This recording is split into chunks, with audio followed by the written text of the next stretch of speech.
Host of Tucker Carlson Tonight, Tucker Carlson himself.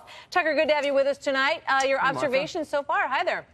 The Florida race is just amazing. I would add that it wasn't just Republicans who thought that Andrew Gillum would be easy to knock off, but a lot of Democrats I know in Washington were convinced they would never win this seat with him running. I mean, there was a primary on the Democratic side, as you know, as well. Here was a guy who was in some way implicated in an FBI investigation, would not explain that. In fact, called anyone who questioned him racist for asking. One-term mayor of Tallahassee, 126th largest city in America, and running on a platform that was unapologetically left-wing.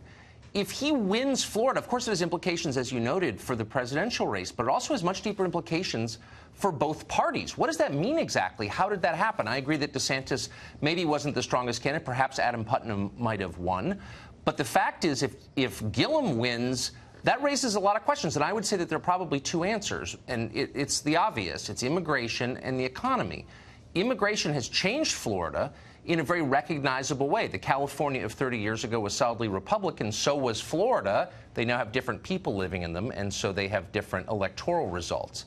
That has kind of taken place beneath the notice, I would say, of most people paying attention. And the second is the economy, which is weaker in ways that we in Washington don't perceive. So the conventional measures of the economy are GDP and market performance, and both of them are great.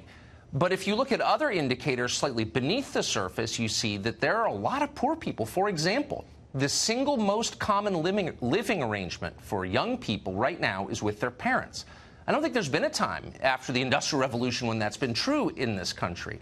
And that means that questions like health care are much more real than they have been even 3 cycles ago. I mean, Republicans won, what, 63, I think it was 63 seats in the 2010 midterm on the back of Obamacare, opposing Obamacare.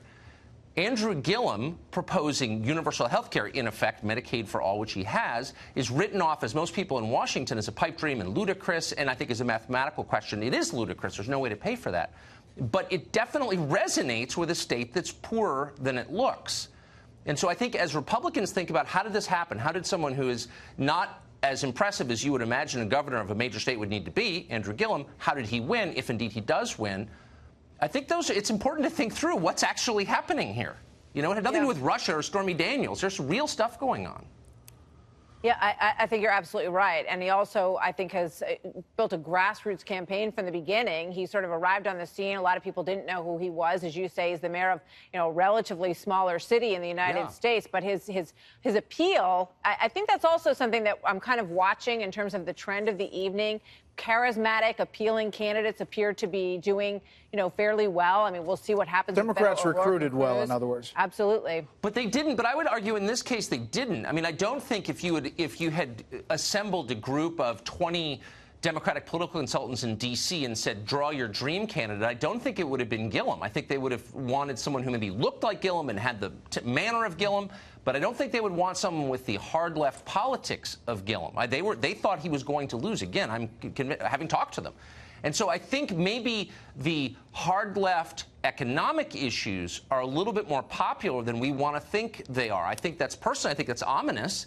But it doesn't make it any less true. So why is it that Beto O'Rourke, for example, I think will probably lose tonight, but he's coming a lot closer than he should be in the state of Texas? Again, 2 causes. Immigration has changed the demographics in Texas.